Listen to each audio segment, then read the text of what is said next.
Man, I've not heard this song forever. Julius Collins on lead vocals, Greasy Meal. Beat, I love Beat. This is my favorite Greasy Meal song. I mean, PA loved Old Soul Cafe, and I mean, I do too. But why do you think I picked this one, dude? You're the rocker. You knew this is my favorite one. I love this song.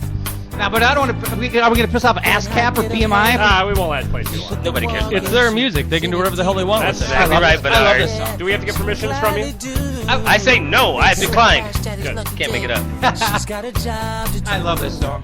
I gotta make it. I gotta go online and try to find an illegal download. I should have said that in front Really? of Do you. you have to do that? That's hilarious. I'm just kidding. You're talking about the band that actually encouraged bootlegging Oh, did you really? from the stage. Yeah. You know, it's funny People because were like bootlegging was cool. like when Dave Matthews Band was breaking, they would they'd start traveling. They were basically a bar band, and they'd go to different states, and people would know their songs, and they blew their minds because there was so much tape exchanging going on. But anyway, I digress. It's the Jeff Dubay Show. We are going to talk about all things Ferguson today with my good friend Julius Collins, who's very passionate about this issue and very fortunate on our part to have him here today. Thanks for coming, Juice. Glad to be here. You know that. Well, I tell you what, I almost have to apologize for my ignorance. I have not been following the story as closely as I should. I get wrapped up in my own little world, and definitely wrapped up in myself, being as narcissistic as humanly possible. I certainly hope so. But I mean, I've done quite a crash course throughout the day, getting caught up on everything, and it is pretty shocking. Some of the developments, and we're going to get into the exact word for word testimony of one Darren Wilson, who comes off as just. I'm sorry, he comes off as an idiot and a liar, and somebody who could barely even speak English. I mean, it's just like embarrassing. But anyway, It's Julie, astonishing. why don't you go ahead and give me your thoughts on the whole thing? Kind of a brief synopsis. Wow. How you're feeling, what you're thinking. Well, jeez, my feelings are all over the place. There's just no doubt about that. But I think the overwhelming feeling is sadness, more than even my fury about so many of the things that have happened and the fallout and the aftermath all around. Just a kind of sadness that I feel like once a decade I feel. Yeah.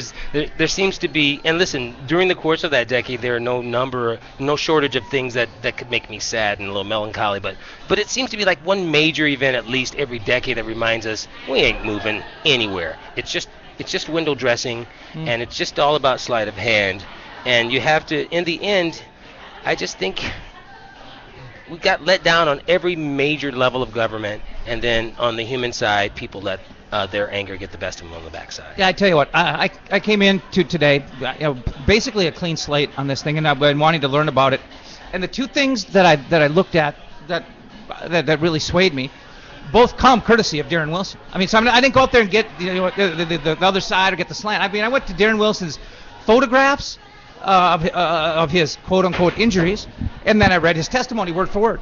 I right away I emailed you the pictures. Yes, you did. The man doesn't look like he was in any kind of a scuffle. I mean, I look worse when I wake up in the morning. I mean, he had one slight bruise on his right cheek, and that was about it. Then he maybe had a little razor burn from where he got his hair cut a little too short in the back. Well, I didn't see a guy who was in a scuffle. It seems to be classic playbook stuff.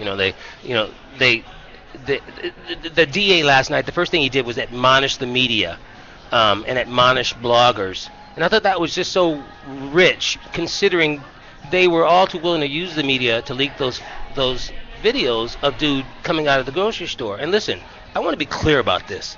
I'm not down with dude walking into somebody's store and just jacking some shit. No, I think that's a failure in character on a number of levels. But on the real tip, if you actually have already gotten a clue that this game is rigged, and no matter how well you run it is going to run you, and you just have to somehow find a way to manage along the way with this kind of working knowledge that you are of less value.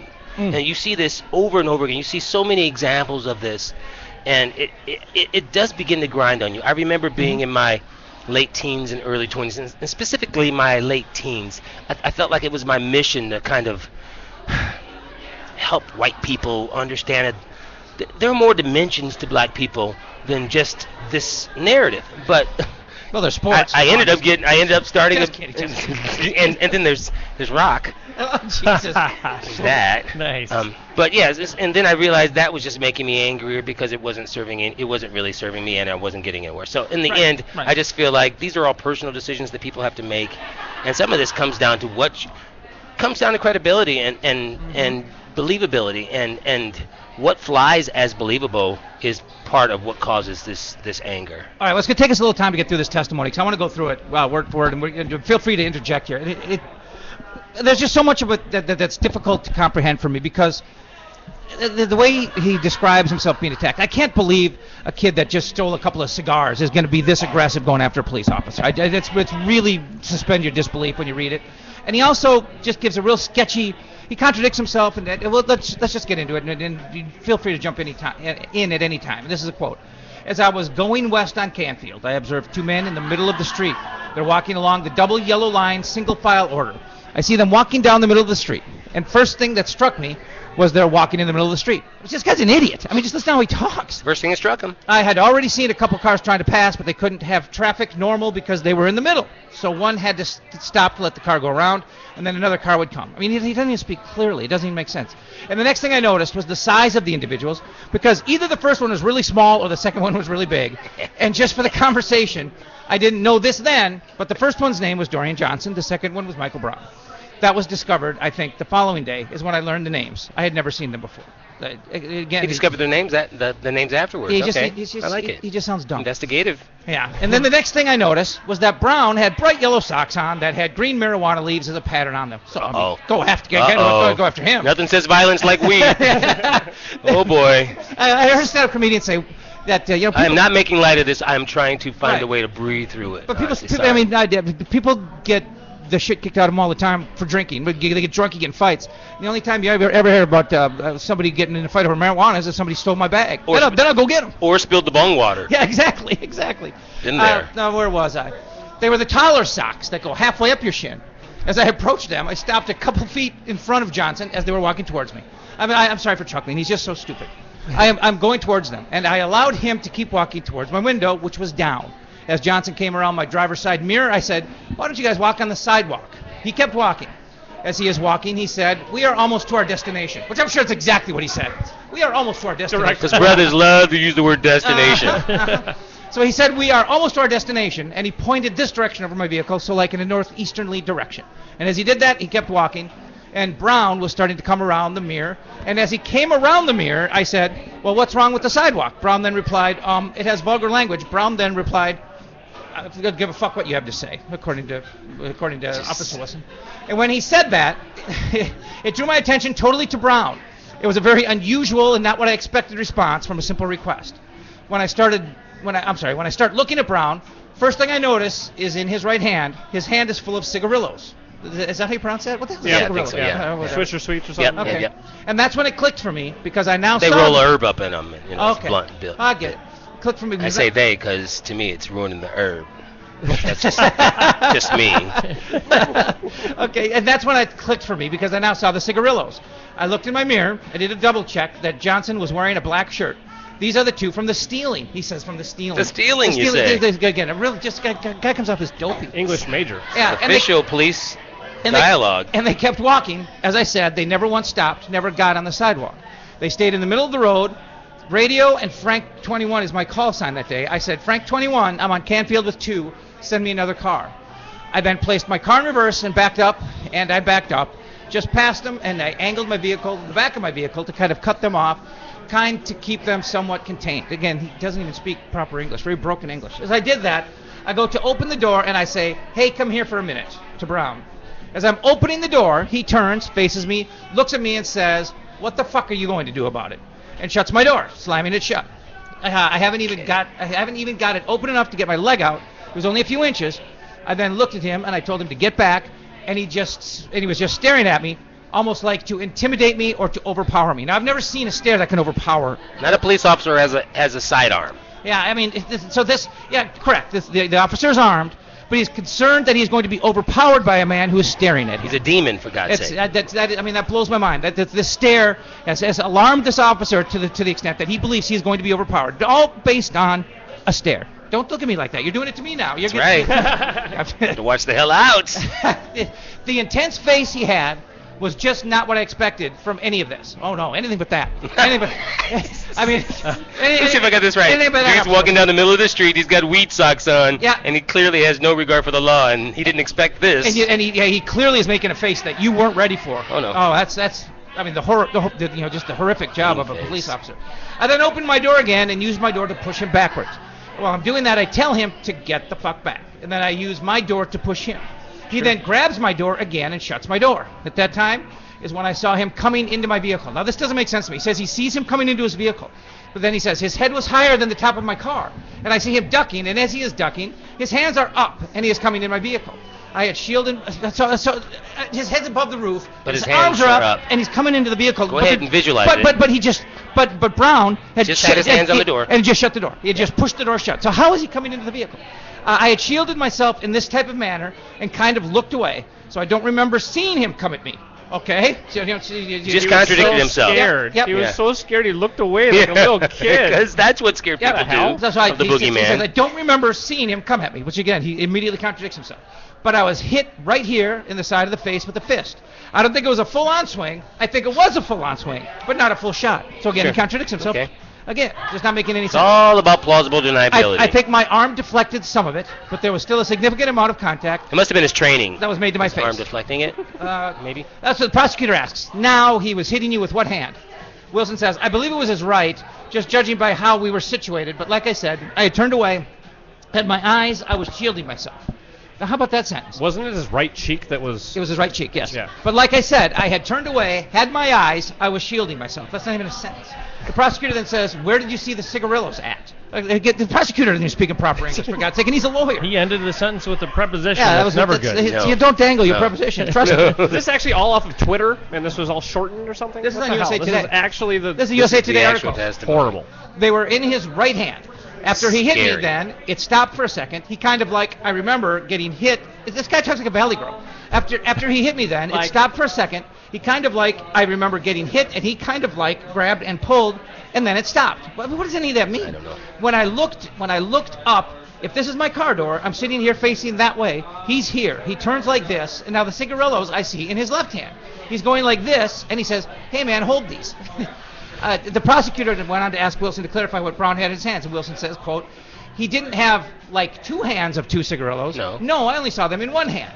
You only saw them in one? Okay, go ahead. And he reads back and says, hey man, hold these. I'm assuming to Johnson, but I couldn't see Johnson from my line of sight. Prosecutor asks, but you could tell he was giving Johnson cigarillos. Wilson says, yes, I saw them in his hand. Go around. And he said, hey man, hold these. And at that point I tried to hold his right arm because I was like this at my car. This is my car window. I tried to hold his right arm and use my left hand to get out, to have some type of control and not be trapped in my car anymore. But again, you're trying to get out of your car, but just moments ago you said he was trying to get into your car.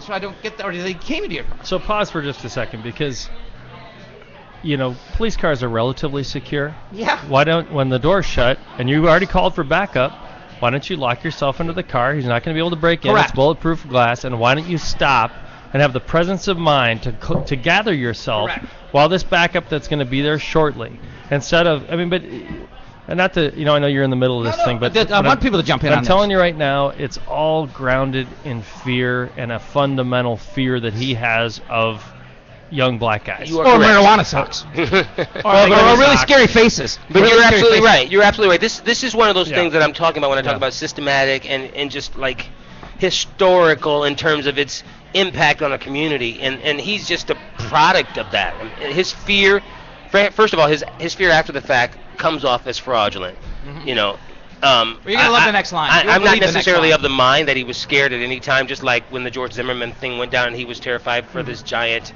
black 14-year-old who was going to come at him. I am of the mind that maybe he was looking for a fight. Okay, check this out. Me too. He says, I tried to hold his right arm and use my left hand to get out, to have some type of control and not be trapped in my car anymore. I would try to deliver this line with a straight face. And when I grabbed him, the only way I can describe it is I felt like a 5-year-old holding on to Hulk Hogan. You can't make it up. Wow. You can't make it up. Yeah, you just can't. Honestly, you cannot. How big is Wilson? Because I know that he's 6'4". No, Wilson, the cop. 6'4". Yes. How big is Brown? How big was Brown? 6'4". Smaller. Now listen, 6'4", like 280 or something. Brown is 6'4", I want to say 280. He's a butterball. Oh, that's Brown. Okay. And What I about don't know Wilson? about y'all, but butterballs don't scare me. And particularly if I have mace, a billy club, a radio, And a gun. and a sidearm. A taser Yeah, and a gun, taser. yeah. Okay, so I'm not that Backup on the way. So and a backup, and that's a really crucial piece of this. A backup on the way. Yep. He continues. That's just how big he felt and how small I felt just from grasping his arm. And as I'm trying to open the door is when, and I can't really get it open because he is standing only maybe 6 inches from my door. Andre the Giant. But as I was trying to pull the handle, I see his hand coming back around like this, and he hit me with this part of his right here. Now, again, that's not even a sentence. But as I was trying to pull the handle, I see his hand coming back around like this, and he hit me with this part of his right here. Just a full, He's obviously pointing and stuff Yeah, during this. right. I mean, just a full swing all the way back around and hit me right here. After he did that, next thing I remember is how do I get this guy away from me? What do I do not to get beaten inside my car? I remember having roll up the window. Roll up the and window. Wait. There's that. That's it. Yeah, that's drive away. How is it that we're able to come up with these solutions so quickly? Okay, well, We're listen. not trained He's police officers. about to go through. You got to unlearn some stuff. Yeah, exactly. He's about to go through these options that he said he was running through in his head, but I'm thinking these are options he thought about after the fact. He said, I considered using my mace. However, I wasn't willing to sacrifice my left hand, which is blocking my face, to go for it. I couldn't reach around on my right to get it, and if I would have gotten it out, the chances of it being effective were slim to none. His hands were in front of his face. It would have blocked them. Well, if his hands are in front of his face, then he's not coming at you. And then he's in a defensive position. Yes. That's also contradictory. His hands were in front of his... where's my spot here? And if any of that got on me, I know what it does to me, and I would have been out of the game. I wear contacts. If that touches any part of my eyes, then I can't see at all. Like I said, I don't carry a taser. I considered my asp, but to get that out, since I kind of sit on it, I usually have to lean forward and pull myself forward to the steering wheel to get it out. Protecting Trials and this, tribulations. This is the guy that's protecting and serving us. Yeah. Again, I wasn't willing to let go of the one defense I had against being hit. But what is your fear of being hit if this other guy's just covering his face, which you said 3 sentences ago? The whole time I can't tell you if he was swinging at me or grabbing me or pushing me or what, but there was just stuff going on. And I was... You can't... That's not a police report. There's stuff going on. You just got to fill it in for your own imagination. Did I mention he looked like a demon? There's just stuff going on. Okay, there's stuff going on then. Demon stuff, shit. And I was looking down, I don't know about figuring demons. out what to do. Also, when I was grabbing my asp, which is like a telescoping kind of a thingy, like it's like a club. it's the new version of a baton. Yeah. Also, when I was grabbing my asp, that's with a P, people. Is that Don't grow what you up. say? And yet I couldn't resist. I knew if I did even get it out, I'm not going to be able to expand it inside the car. Don't make... There's a lot of stuff you can do with that. If I had Somebody wrote this material. I'm not going to be able to Sounds like a extend... Saturday Night Live Live romance at this point. It's getting a little dirty. It's got just grow up, everybody. Grow up, people. Come on. Sorry. If I have to call for order, then we're in trouble. Think about that. Good point. I knew if I did even get it out, I'm not going to be able to expand inside the car, or am I going to be able to make a swing that will be effective in any manner? Next, I consider my flashlights. He's going right down the road. Oh yeah. Right down the check. He's checking off the boxes. I keep that on the passenger side of the car. I wasn't going to, again, reach over like this to grab it, and then even if I did grab it, would it even be effective? We are so close and confined. So the only other option I thought I had was my gun. Of course. So that's it. Gotta go to that He's first. down to his only option. No point in that. I mean, I got a man making mean faces at me and covering his face. He's and got those beside the weed Hulk Hogan. socks. Yeah, there's that. He's blocking the door. I'm in a cop car. I've got backup coming. But I've come to the conclusion my only chance of survival is to draw my gun. There's also a shotgun in the car, right? That's fucking embarrassing. And there's just no other way there's to a put gas it. pedal too, right? That's Yeah, the part there's that's that. still forgotten. Yeah, in all yeah, this. drive that. away. Yep. Just drive away. Listen, for me, this is the part that that stings the most.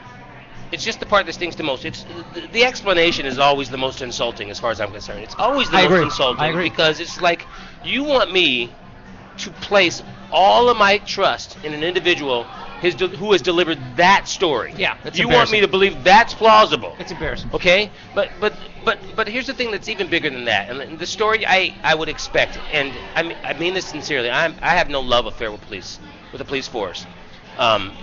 It's been my experience that they are more than less likely to give me. I mean, less than more likely to give me the benefit of the doubt in any way, shape, or form, and more likely to suspect me of stuff. You make mean faces too. Even a black In their police defense. officer? Even a black police officer? I've never been. I've only ever been pulled. I should say I've only ever been pulled over by a black police officer once, and I deserved that ticket because I rolled through the stop sign. Yeah. And if I've had 2 tickets in my whole life. I've been pulled over 22 times, 25 times, Wow. and 3 of those times with a gun to my head on the ground. Wow. One of those times, Brian and I were driving back from a gig in Mankato, Greasy Mill gig, and we got pulled over, and Brian unfortunately happened to be in the car with me. The first question was, where are the bombs? Oh my God. And then it's in the middle of winter. We're on this. We digress. Wow. My point is, It's relevant. My experience with the police officer is they have an us and them mentality, and if you fit that them narrative, then they're going to go after you. And unfortunately, there are far too many of my people who give them cause. They reinforce that kind of stereotype. But my problem is with the lack of critical thinking that goes on in situations, and more importantly, the knowledge that they don't have to. This dude knew he didn't really have to come up with a pristine defense. Because he was facing there was no actual prosecuting going on here. They were acting in terms like he was their witness. And when the DA came out yesterday, it seemed as if he was the defense attorney explaining his case. Yeah. And instead of defending the person who was dead now, my man went out there and defended the cop and gave explanations as to why, but never gave a specific case or made a recommendation. And if a ham sandwich, I heard this earlier today, and it's so true and freaking infuriatingly true. If they say a prosecutor, all he has to do is say, I want to prosecute, and a grand jury is going to prosecute, and when you look at those numbers and you know that's actually true, and a ham sandwich has more likelihood of getting prosecuted than a police officer in this situation, it's devastating. That is sad. Well, then his story, believe it or not, becomes more ludicrous from this point. So stay tuned. Here we go. So the only other option I thought I had was draw my gun. I drew my gun. I turned. It is kind of hard to describe it. Of course it is, because you're an idiot. And you're making it up. More importantly, you're making it up. You're making it up. More importantly, you're making it up. Yeah. That's where it comes. You got to fill in the blank here. Yep. It is kind of hard to describe it. I turn and I go like this. He is standing here. I said, "Get back, or I'm going to shoot you." He immediately grabs my gun and says, "You are too much of a shit to shoot me."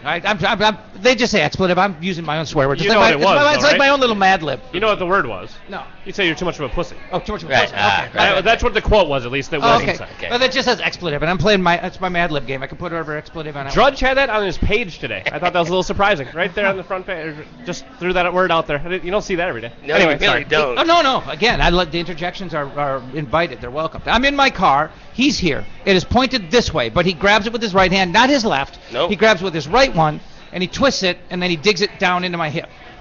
He says Brown was punching him. Continue. See, quote. I felt that another one of those punches in my face Yeah, I heard this. could knock me out or worse. I mean, he's obviously bigger than I was and stronger, and I've already taken 2 to the face, and I didn't think I would, the third one could be fatal if he hit me right. Okay, I want So you he's to looking pause for a right here. fatal I punch. want you to pause right here, and Yeah. since we're using our imaginations, Yes. I want you guys to imagine what that would look like. I'm going with Rocky Balboa. Anybody? I'm thinking Rocky Balboa, 7 rounds in with Apollo Creed. He's got that 200. nasty Yeah, mouth yeah, on his yeah. eye, Oh, yeah. right? I mean, it's got to look bad. I mean, you this could tell. dude's a but here's the monster. thing. Here's the fact that he starts speaking again in really broken English makes me think this is where he's trying to make shit up. I mean, what is it? He's lost his own thoughts. Yes. Again, I'm going to read this word for word, and it's going to sound weird and broken English, but listen to this. I mean, he's obviously bigger than I was and stronger, and I've already taken 2 to the face, and I didn't think I would.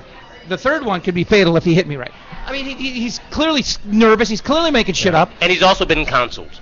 Yeah. I think this is important because think about the amount of time that went down between the time this incident actually happened, pardon me, and where we are now, and the amount of time he's had to polish his story. That's not unusual, but the fact that he's had money coming in for his defense from the outside, and this guy was ready for this moment, and this is still what he delivered. So how fucked up When was it really? this statement What is delivered? the real truth, huh? Yeah. When was the statement that you're reading delivered? Well, this was grand jury testimony. But so how far after the incident was the grand Like in the jury? last week. Yeah. No, that came. Their deliberations were done in the last week or so. I'm saying, Well, when did they actually get this? Actually, in the I'm not last sure week when or he two. testified, but I don't think Because it was. I bet this is within a couple of days of the incident. It is no. not. It is not. really know for a fact? No, I this know just for a happened. fact. This is not. I don't want to say how long ago it was, but this is not a function could of not have being been long closer ago. to the incident than That closer to than makes trap. it even scarier. Egregious. Yeah, I mean, God, I just used the Johnny Cochran word. Wow. But I looked it up right away and I went, that is brilliant. Anyway, after he says the third one could be fatal if he hit me right, which is ludicrous. Well, it's the way of saying this was his mindset. This is the attorney saying we got to go into what you were thinking, so that there can be no doubt that you were scared for your life, and we can leave no doubt.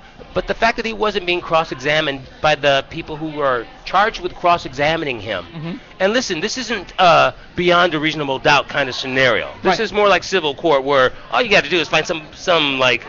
This is just to proceed with the trial. This isn't to find a man guilty. Yeah, this is a precursor. Yes, exactly. The prosecutor then asks if Wilson thought Brown would give him a fatal blow. The officer says, quote, or at least unconscious, and then who knows what would happen to me after that. He would have raped him. Oh, I'm sure he would have. Well, how could he not have? We've all seen Deliverance. He describes the bruises and scratches he had from the altercation. Sorry, baby. Then goes on to describe the struggle for the gun. Quote, he grabs my gun, says, you are too much of a pussy to shoot me. Thanks for filling there. The gun goes down into my hip, and at that point I thought I was getting shot. I could feel his fingers try to get inside the trigger guard with my finger, and I remember envisioning a bullet going into my leg. I thought that was the next step. So he stopped and envisioned a potential bullet through his leg. Well, he had time to do that. Yeah. Training allowed him Sure. to take an existential look. As I'm looking at it, I'm not paying attention to him. All I can focus on is just this gun in my leg. I was able to he just says he didn't pay attention to it, but a moment ago he said he could feel the guy's finger going for the trigger. Yes. But yet he's not paying attention Can to I it. ask you a question real quick? Another contradiction. Where's his friend during all of this? That's another thing I was wondering about. And Where's his friend? And he must have testified. Where's his friend during all Where's of this? his testimony? I'd like to read his I imagine eventually he ran off, but I'm wondering, when did he run off? Well, we're about to get to that. It's going to be a suspend your disbelief moment when we get to the point where he There's says been several of those already. It makes him mad. Well, it gets worse because he claims that he charged at him without a gun. But here we go. I was able to kind of shift like this and then push it down because he is pushing down like to keep it pinned on my leg. So when I said I let him use his momentum to push it down, and it was kind of pointed to where the seat buckle would attach on the floorboard on the side of my car. Next thing I remember, putting my left hand on it like this, putting my elbow into the back of my seat, and just pushing with all I could forward. I was just so focused on getting the gun out of me. When this point, he is still holding on to it, and I pulled the trigger, and nothing happens. It just clicked. So now I'm confused. The gun is pointed into your leg, and you can't get it away from your leg, yet you choose to pull the trigger. So he says, I was so focused on getting the gun out of me, when this point he is still holding on to it, and I pulled the trigger, and nothing happens. It just clicked. And then he says, I pull it again. It just clicked again. Sure, at this point, I'm like, why isn't this thing working? At this point, I'm asking Officer Wilson, if this gun is digging into your leg and you're trying to get it out of you, why are you pulling the trigger? Why are you still pulling the effing trigger? Yeah. Apparently, he's really envisioning the bullet going through his leg because he's trying to shoot himself, according to his testimony. He's already got the spot picked and everything. Seriously, at this point, if you go by his testimony... This would be a good spot to, make it look good. Well, seriously. I mean, if you go by his testimony, he basically just said he's trying to shoot himself. Yeah. I mean, it just doesn't add up. It just clicked. I pull it again. It just clicked again. At this point, I'm like, why isn't this thing working? This guy is going to kill me if he gets a hold of this gun. Well, the gun's not working, then he's not going to kill you if he gets a hold of it. It's just it's going to continue to click. I mean, you got to be feeling good about right now, right? You got the mace, you still got the billy club. Let him go for it. And by the way, the shotgun in the car. And I feel bad. I mean, I hope nobody thinks I'm making light of a tragic situation. I'm laughing at the story. It's so ludicrous. It's just so completely ludicrous. At this point, I'm like, why isn't this working? This guy's going to kill me if he gets a hold of this gun. That isn't working. I mean, it's just ridiculous. I pulled it a third time. It goes off. When it went off, it shot through my door. Through my door panel, and my window was down, and glass flew out of my door panel. I think that kind of startled him and me at the same time. When I see the glass come up, it comes a chunk about that big, comes across my right hand, and then I notice I have blood on the back of my hand. After seeing the blood on my hand, I looked at him, and this is my car door. He was here, and he kind of stepped back and went like this, and then after he did that, he looked up at me and had the most intense, aggressive face. Never seen it before. Never seen a face like that before. You've got a gun, and you've just fired it, but you're intimidated by a guy making faces at you. Who has now stepped away from the door, as you just said. Well, and again, I can understand an alarmed look on somebody's face if you just fired a gun at him. That'll do it, won't it? Yeah, it's kind of loud. Yeah. So the only way I can describe it, it looks like a demon. That's how angry he looked. He comes back towards me again with his hands up, which I don't know what that means. I mean, is he like in surrender mode? What do you mean his hands up? Well, he comes back towards me again with his hands up. At that point, I just went like this. I tried to pull the trigger again. With his hands up. Yep. Yeah. Click. Nothing happened. Maybe he means like he's got his dukes up. So you mean like that? Like he wants to box his hands but up? does that That's still not reason to shoot. Yes, but exactly. I would think that you would say an aggressive posture. Yeah. I not think just somebody hands who's up. a trained professional would know the difference between hands up, which implies something else. Which It looks like what you're it doing, implies palms in the passivity, air, and- and then you talk about aggressive posture, which is clearly, I'm going to knock this dude out. Yeah. Well, I mean, when you read these words, you can't help but think that this guy is nervous and falling apart on the stand, and the only reason I would think that would happen is because he's flat out lying. So anyways, And I don't know why he'd be nervous. It clearly doesn't seem like he's being pressed on any of this bullshit. No. I tried to pull the trigger again, click, nothing happened. So now he's pulled the trigger 4 times, only one shot's gone off. I mean, so anyway. And if I'm a firearms expert, or if I'm part of the police department at large, I'm looking at this and I'm going, really?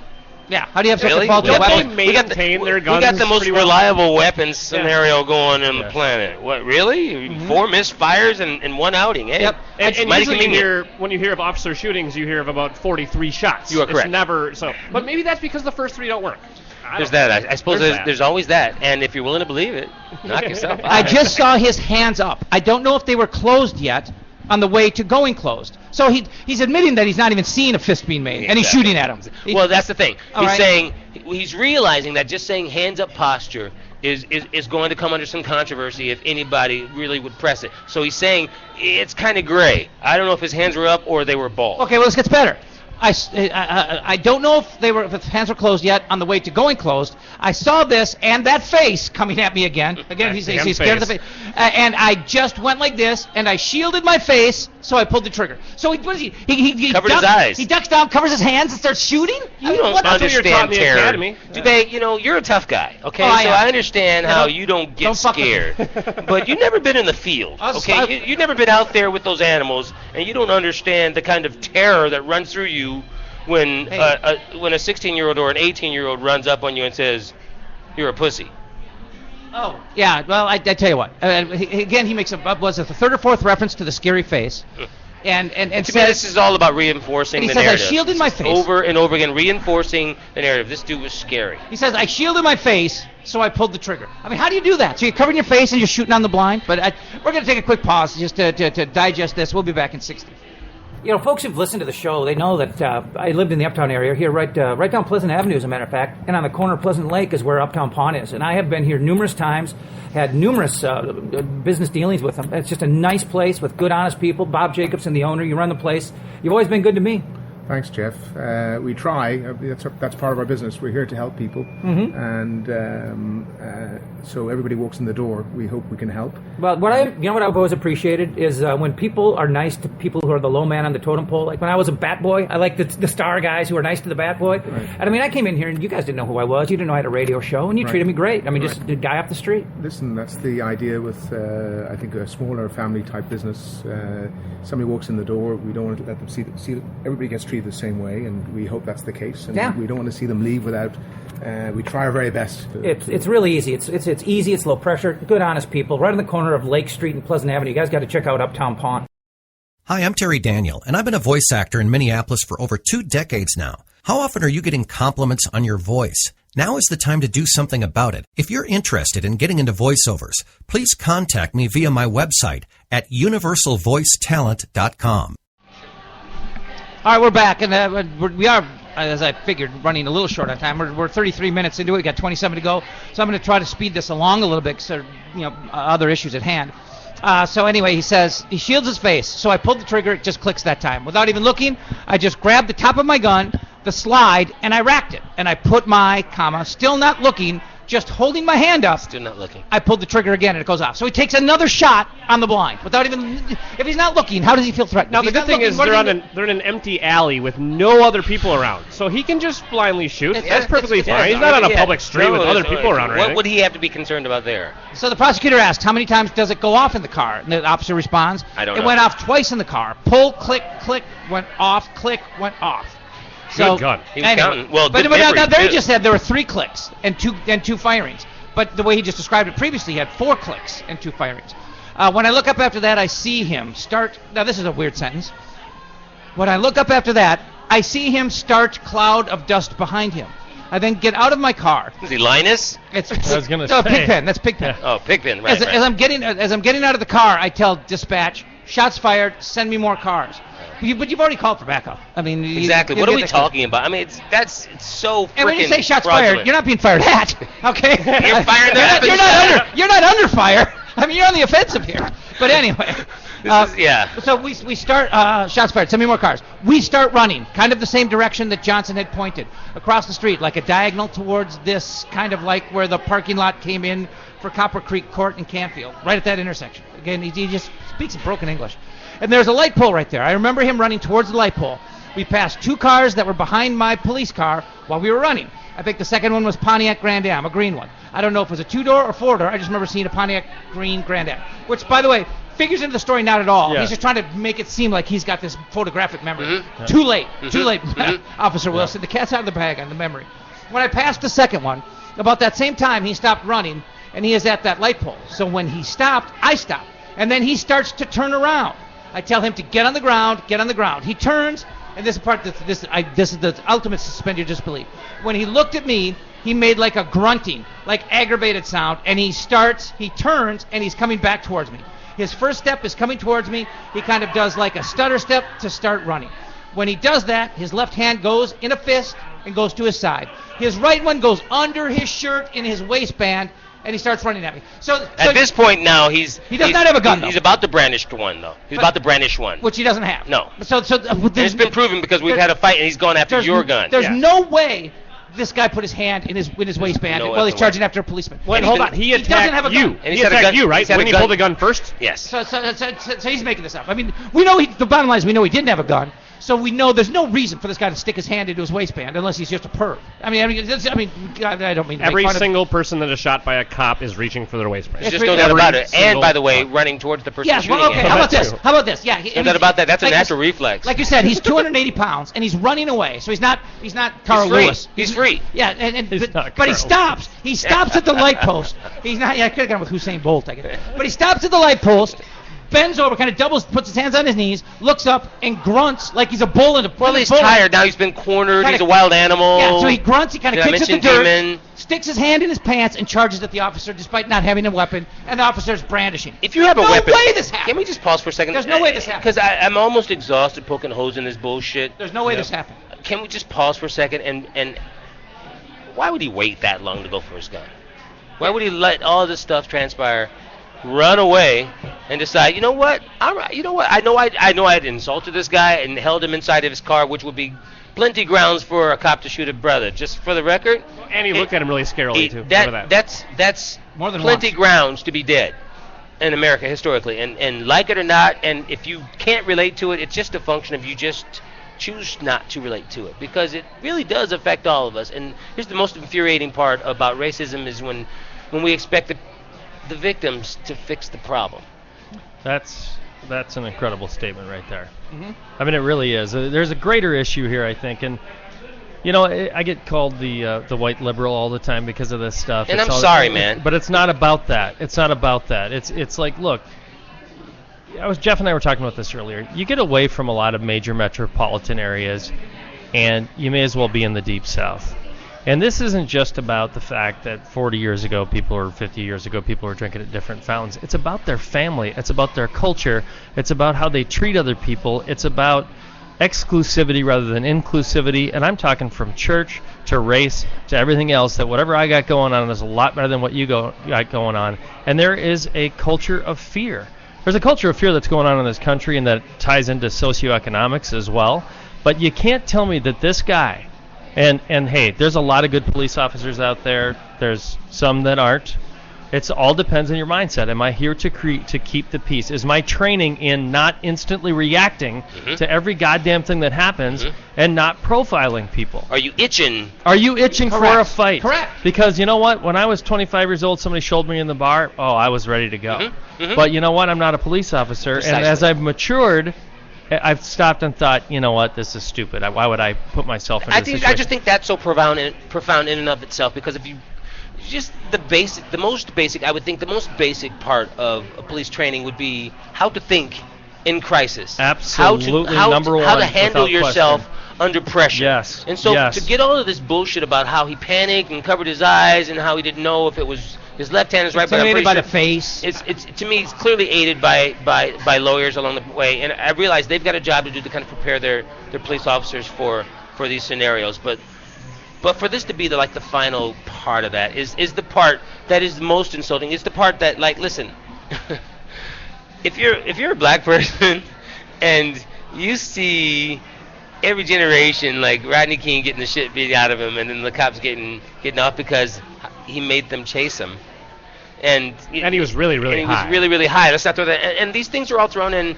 I think they call it exculpatory because it helps you kind of like crystallize your anger, your hatred, your separatism, your elitism, your sense of these people, your validation for a narrative that has been created to keep us divisive as a culture. The part that's most infuriating to me, because there are people, and I mean large numbers of people on both sides, who have had it with this, right? Yes. But this is something that's systematic. This is something that's been woven into our culture. It's more American than freaking apple pie. It's about how we find a way to keep a certain people, separated from another kind of thinking. And listen, it's how the president's been greeted on the tarmac by a governor wagging her finger. It's how he's been called out in Congress. It's just a basic level of disrespect because I don't buy you in a leadership position. I'm digressing a little bit, but it's all part of the greater narrative, which means these people aren't up to par. And then you hear this dude's testimony, right? And you say, really? Really? I'm not good enough. I'm subculture. I'm subhuman, but I have to pretend like that is better than me. Well, and I think that's another part that's missed here is this, and I think you brought it up, the us versus them thing. I think it's the quintessential police mentality, and I think initially it's probably a good thing. It keeps them on edge. It keeps them aware that harm could happen. But what happens is people fill in those gray areas with their biases, and there you go. Well, what I'm getting at is that I think that the police, and maybe this even stems to military, but that's a bigger topic. But with police, your job is dangerous. Inherently, your job is dangerous. Which makes all this bullshit plausible. And to get to what he said specifically, though, so, and I think this goes into a lot of police shootings lately, too. They basically say, we're in danger, so we killed someone. Mm-hmm. I'm sorry, but I don't give a shit if you're in danger. Too fucking bad. That's part of your job. And if you're going to risk the public around you to protect yourself, you're putting yourself above the public. You're supposed to put yourself below the public. You work for us. You are a public servant, and the essence of your job is to serve the public. But more often than not, if you're part of a certain part of that segment of that public, you don't feel like you're being served or protected. You just feel like you're being villainized and frankly, in many cases, preyed on. I mean, when you think about, remember the gang strike force? Remember the gang strike force? Those noble men? Those are a bunch of good You remember guys. the initial press about those dudes and then the aftermath? The aftermath nobody remembers because they go back to living a life where they gloss over the important stuff, the details. And to me, this story is glossed over by people who want to believe it. And those people wanting to believe it is what causes the anger. Well, let's try to just finish up here because it's almost to the end of the testimony and the fatal shots. He says that his left hand goes in a fist and his right hand goes under his shirt into his waistband. And he starts running at me. Again, you really have to suspend your disbelief to think this guy's going to charge at a police officer who's brandishing a weapon when he is indeed unarmed. That was all done, like I said. The first step, his first stride coming back towards me. As he is coming towards me, I tell, it's hard to even read it. It's so broken English. As he is coming towards me, keep telling him to get on the ground. He doesn't. I shoot a series of shots. I don't know how many I shot. I just know I shot it. I know I missed a couple. I don't know how many. He missed a couple. And where did those bullets go? The guy's 280. How are you missing and that's the other thing. The Seriously. DA says one of the bullets wasn't discovered.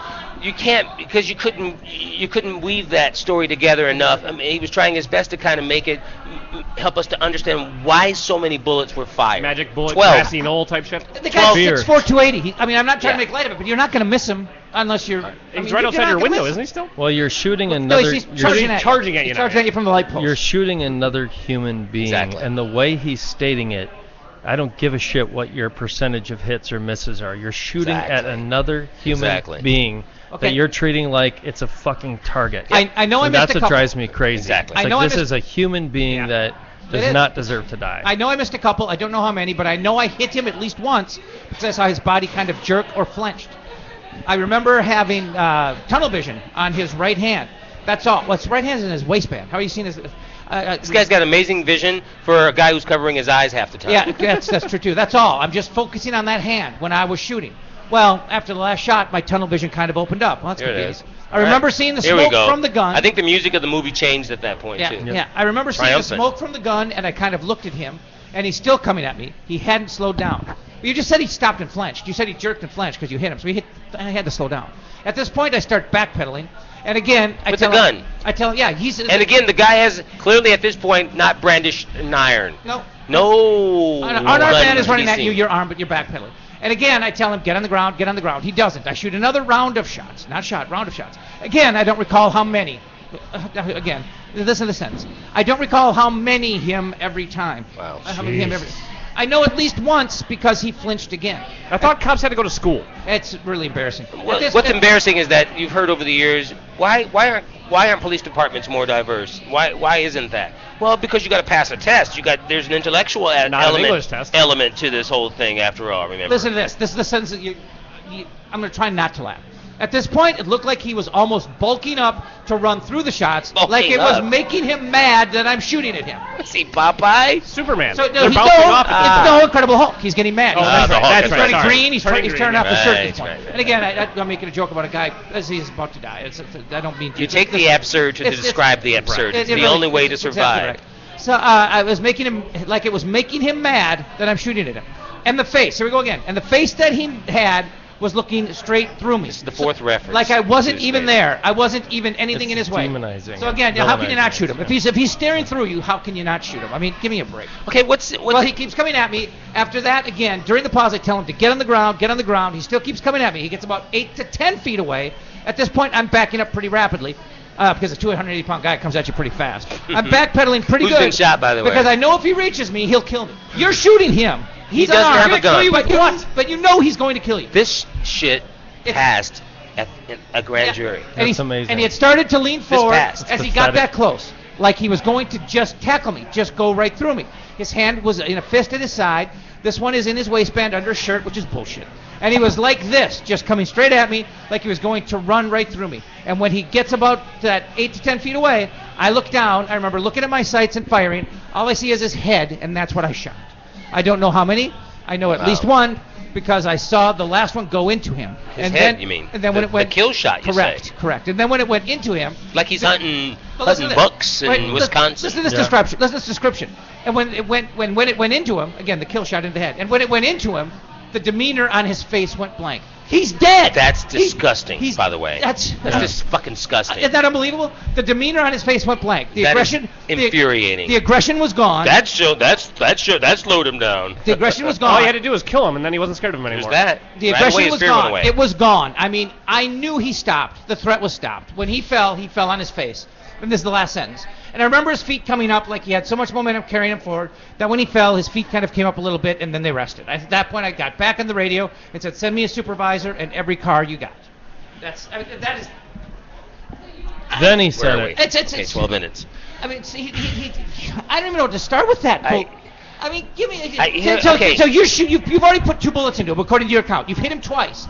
But you're convinced if he gets to you while you're armed and he is unarmed and he's been shot twice, he will kill you. Bullshit. Okay, and listen, 12 jurors.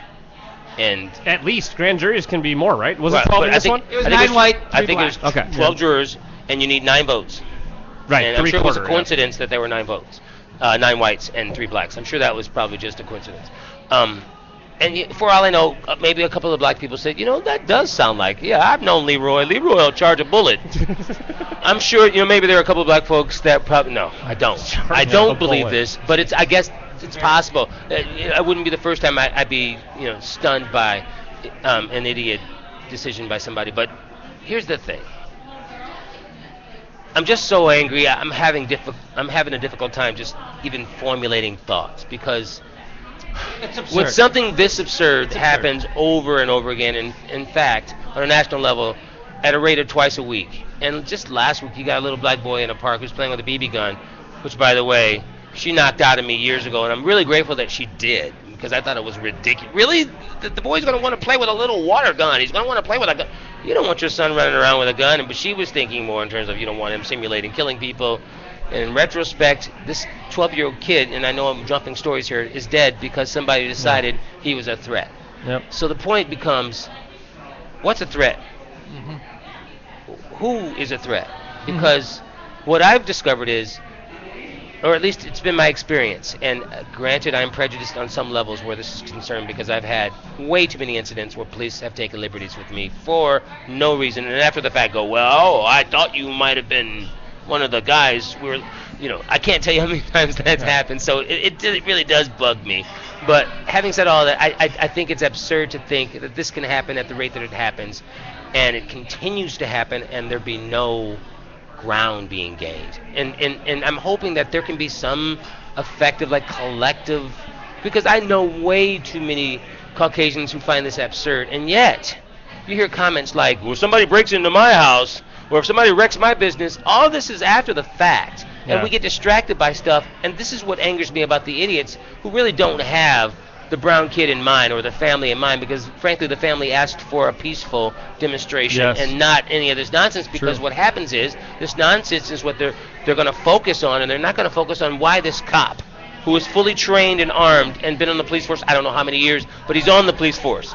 So he's earned the right to be in his car by himself with his shotgun and his weapons. And here he is terrified of some unarmed dude who, by the way, I'll say it again, had no right acting in the way that he acted, robbing the store.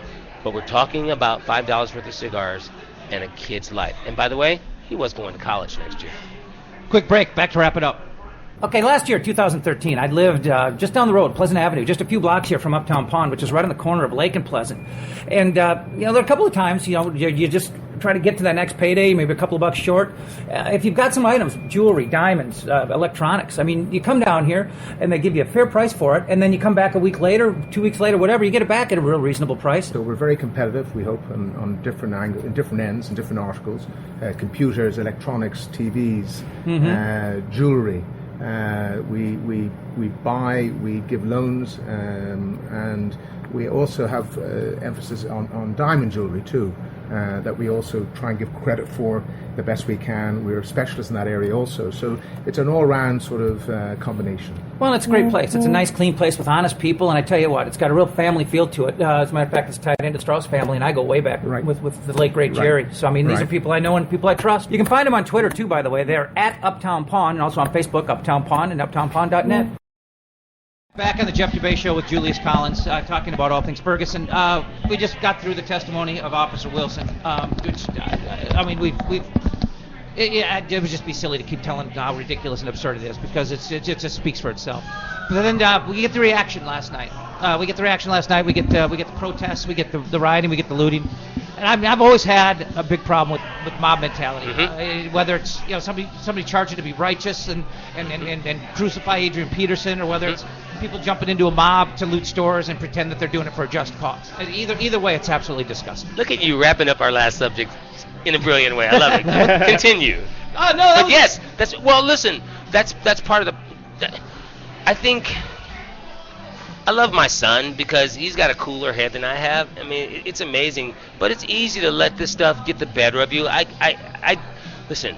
When somebody tells you your life isn't worth a damn, I do not, and I mean this in the most sincere way. I can't find it anything more idiotic. It makes my blood boil. I can't even describe how angry I get when I see these idiots taking a baseball bat to somebody's hard-earned business glass entryway, and I'm thinking, you're not interested in anything. No. You are actually part of the problem. Yes. Yeah. You are contributing to a certain kind of person saying, see, they're all animals. And as far as I'm concerned, the DA didn't help this matter in any way, shape, or form by dragging. If he found this out, if the grand jury had actually convened and come to their decision 4 hours earlier, why was it nightfall when this went down? And as far as I'm concerned, and I love a good conspiracy theory, but I think that this backdrop was a way for him to have cover in this whole situation, because sure enough, we're talking about the riots more often than we're talking about the absurdity of this testimony. Why couldn't you have done it at 9 a.m.?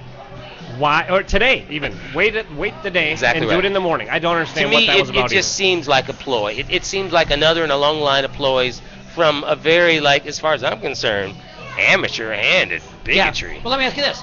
Yeah. I don't know. Ham-handed, man. I don't know what the proper way to do these things are and handle these things. What the normal decorum is. But do you feel that was disrespectful for the DA to announce this to the Brown family as a press conference rather than talk to them face to face or make a phone call? All I've done is listen to, legal mind after legal mind say, it is the most common of courtesies to notify the family of the deceased before you go to the media with this information, before you go have a press conference. What is more disrespectful than to find it out that way? But he discovered something more disrespectful. It was his diatribe, his explanation of all this bullshit, his cool-handed explanation of these facts, and then people run with the word facts because it was called a fact. There's no point in checking it. Yeah. What I think happened here is I think he knew the shit was going to hit the fan, and if he let somebody know first, like if he let the Brown family know that the news would spread. He knew shit was going to hit the fan either way. Yeah, but it was more in my mind, it felt like it was.